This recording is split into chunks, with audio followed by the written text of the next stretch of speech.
છૂટી છૂટી સેવ ખમણી એકદમ આસાન અને સિમ્પલ રીતે બનાવીશું. હેલો ફ્રેન્ડ્સ, હું છું શીતલ. તમારું સ્વાગત છે મારા કિચનમાં.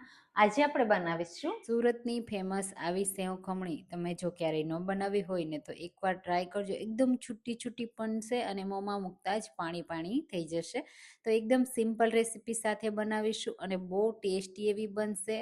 તો ચાલો રેસીપી બનાવવાનું શરૂ કરી. એના માટે આપણે લેશું ચણાની દાળ. તો મેં 4 કલાક પહેલાં 1 કપ ચણાની દાળને પાણીમાં પલાળી દીધી હતી.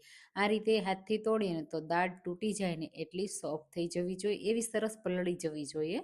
હવે આપણે દાળનું બધું પાણી પહેલાં કાઢી લેશું અને આપણે મિક્સર જારમાં એડ કરીશું. થોડું પાણી દાળ સાથે પીસવામાં પણ એડ કરવાનું છે. તો મેં અહીંયા અડધો કપ જેટલું એડ કર્યું છે અને હવે આપણે જેટલી બને એટલી સ્મૂથ બ્લેન્ડ કરી લેશું. તો જેટલી બને એટલી આપણે સરસ સ્મૂથ વાટી અને તૈયાર કરવાની છે. તો એકદમ સરસ એવી વાટીદાળના ખમણ પણ તમે આમાંથી તૈયાર કરી શકો છો અને સેવ ખમણી પણ કરી શકો છો. હું તમને બંનેની રેસીપી બતાવીશ. હવે અહીંયા તમે જુઓ, આ રીતે સરસ એવી દાળને વાટી લીધી છે, બ્લેન્ડ કરી લીધી છે. તો એક બોલમાં કાઢી લેશું અને વાટીદાળના ખમણની પરફેક્ટ રેસીપી જો તમારે જોતી હોય ને તો મને કમેન્ટમાં કહેજો. એની રેસીપી હું તમારે સ્પેશિયલ શેર કરીશ. હવે આ રીતે બધી દાળને કાઢી લેવાની. આજે તો આપણે ખમણી માટેનું સ્પેશિયલ તૈયાર કરીએ છીએ. તો પહેલાં આપણે બેટરને થોડું ફેટી લેવાનું, જેથી એમાં હવાના કણ ભરાશે અને બેટરમાં આપણે કોઈ આથો લાવવો નહીં પડે કે આપણે એમાં ઈનો એડ નહીં કરવો પડે. થોડા એવા સોડા એડ કરી આપણે તૈયાર કરીશું. તો મને ઘણી બધી કમેન્ટ એવી હતી કે તમે ઈનોનો યુઝ ના કરતા, એ હેલ્થ માટે નથી સારું. તો આજે હું ઈનો વગર તૈયાર કરું છું. તો આ રીતે બેટર સરસ એવું ફેટી લીધું. હવે એમાં સ્વાદ પ્રમાણે મીઠું એડ કરીશું અને થોડું આપણે એમાં તેલ એડ કરીશું, જેથી એકદમ સરસ ખમણ જો ખાવા હોય ને તો પણ ખાઈ શકાય, બિલકુલ કોરા ના થાય. એટલા માટે મિક્સ કરી દેશું. આ રીતનું બેટર રેડી થઈ ગયું. હું અહીંયા હળદર પાવડર એડ નથી કરતી, કારણ કે સોડા અને હળદર પાવડરનું તમે મિક્સ કરો ને ત્યારે લાલ ડોટ્સ થઈ જતા હોય છે, એટલા માટે. તો આપણે અડધી ટીસ્પૂન, 1 કપ દાળ સામે અડધી ટીસ્પૂન બેકિંગ સોડા અને 1 ટેબલસ્પૂન લીંબુનો રસ એડ કરીશું. તો ખાટું મીઠું ટેસ્ટ છે ને આવશે. ખમણ થોડા ખટાશ પડતા હોય ને તો ખાવાની મજા આવે છે. તો આ રીતે લીંબુનો રસ એડ કરી દીધો. સરસ એવા સોડા એક્ટિવેટ થઈ ગયા. તો હવે મિક્સ કરી દેશું.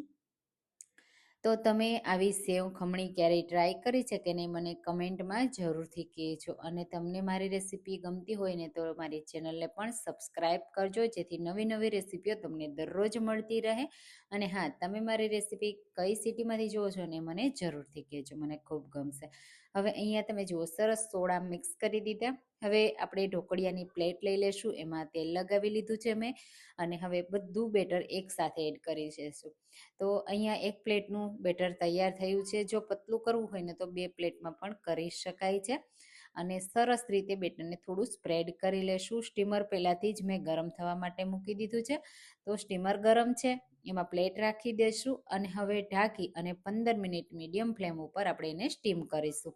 એટલે સરસ એવા ખમણ રેડી થઈ જશે.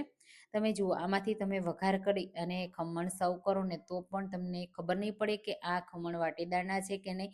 એટલા પરફેક્ટ બન્યા છે. તમે જુઓ, ફૂલીને દડા જેવા થયા છે. હવે મેં એને 10 મિનિટ માટે ઠંડા કરી દીધા. તમે જુઓ, એનો કલર ચેન્જ થઈ ગયો ને. અને હાથથી હું તમને ખોલીને બતાવી દઉં તો એકદમ જાળીદાર છે. તમે જુઓ, તોડીએ ત્યાં ખબર પડી જાય ને, છે ને એકદમ જાળીદાર. જો તમે ખમણ બનાવી અને આ રીતે સર્વ કરવાના હોય ને તો તમારે પીસીસ પાડી લેવાના. આપણે ખમણી તૈયાર કરીએ છીએ ને એટલે આ રીતે હું તોડીને બતાવું છું. એકદમ પરફેક્ટ જાળીદાર તૈયાર થયા છે અને ખમણી પણ એટલી સરસ દાણેદાર તૈયાર થશે. તો આ રીતે ખમણને આપણે ચૂરો કરી લેશું, એટલે કે ખમણી તૈયાર કરી લેશું. આ રીતે હાથથી તોડી લેવાનું. ખાસ કરીને ઠંડુ કર્યા પછી આ રીતે કરશો ને એટલે એમાં કોઈ પણ જાતના ચિકાસ નહીં આવે અને પરફેક્ટ ખમણ છે એ ચૂરા જેવું તૈયાર થશે, એટલે કે ખમણી જેવું તૈયાર થશે. આ રીતે બધું ખમણ આપણે રેડી કરી લીધું. તમે જુઓ, હાથથી આ રીતે મોટા ટુકડા હોય ને તો સરસ રીતે અલગ કરી દેવાના, એટલે એક સરખું ખમણ રેડી થઈ જાય. હવે પછી આપણે એનો સ્પેશિયલ ખમણીનો વઘાર કરીશું. એના માટે 1 ટેબલસ્પૂન તેલ એડ કરીશું અને તેલને સરસ એવું ગરમ થવા દેશું. પછી એમાં એડ કરીશું 1 ટીસ્પૂન રાઈ. રાઈ થોડી ખમણીમાં વધારે હોય છે તો વધારે જ જરાક એડ કરજો. રાઈ ફૂટવા લાગે એટલે મીઠો લીમડો સાથે હિંગ અને લસણ, જો ખમણીમાં લસણ હોય છે તમને પસંદ હોય અથવા તમે ખાતા હોય તો એડ કરવાનું, થોડું ઝીણું કટ કરી એડ કરવાનું અને હલકો લસણને સાતળી લેવાનું. લસણનો હલકો કલર ચેન્જ થઈ જાય ને ત્યાં સુધી થવા દેવાનું. ખમણીમાં બહુ સરસ એવું લસણ લાગે છે. હવે તીખાસ માટે લીલી મરચી મેં 2 લીધી છે. તીખાસ મરચીથી આવશે ને એટલે બહુ સરસ એવી લાગશે. એને પણ થોડી વાર માટે થવા દેશું એટલે મરચીનો ટેસ્ટ છે ને તેલમાં સરસ એવો આવી જશે. હવે આપણે જ્યારે ખમણ તૈયાર કર્યા ને ત્યારે બિલકુલ એમાં હળદરનો યુઝ નથી કર્યો. તો જો તમારે પીળી ખમણી તૈયાર કરવી હોય ને તો આ સમયે તેલમાં જ હળદર એડ કરી દેવાની એટલે સરસ એવો કલર આવી જાય. તો અડધી ટીસ્પૂનથી પણ ઓછી મેં હળદર એડ કરી છે. અને હવે પાણી, તો આ ખમણી છે ને ખાતી વખતે એકદમ સોફ્ટ હોય છે ને એટલા માટે આપણે એમાં પાણી એડ કરવાનું. તો મેં અડધો કપ જેટલું પાણી એડ કર્યું છે. આ રીતે પાણી ઉકળી જાય ને એટલે એમાં ખાંડ એડ કરીશું. તો 2 ટીસ્પૂન ખાંડ અને સ્વાદ પ્રમાણે મીઠું એડ કર્યું મેં, કારણ કે ખમણી થોડી સ્વીટ ઉપર જ હોય છે, તીખાસવાળી અને ખાટી મીઠી બધો જ ટેસ્ટ ખમણીમાં હોય છે. પછી આ રીતે પાણી ઉકળી ગયું, ખાંડ મેલ્ટ થઈ ગઈ ને એટલે આપણે બધી ખમણીનું મિક્સર આ સમયે એડ કરી દેવાનું છે એક સાથે જ. અહીંયા કલર તમને એકદમ અલગ દેખાશે, મિક્સ કરશું ત્યારે અલગ દેખાશે અને સર્વ કરશું ત્યારે પણ અલગ દેખાશે. એવું કેમ થયું? કારણ કે આપણે સોડા એડ કર્યો અને સાથે આપણે એમાં હળદર પણ એડ કરી છે. તો થોડો લાલાશ પડતો કલર થોડી વાર આવશે, પછી આપણે એને જેમ જેમ કૂક કરશું ને એટલે ઓરિજિનલ સેવ ખમણીનો કલર આવી જશે. તમે જુઓ અહીંયા થોડો તમને પીળાશ, મેથિયા પીળા જેવો કલર દેખાશે અને ટેન્શન ના લેતા, પછી સરસ એવો કલર આવી જશે.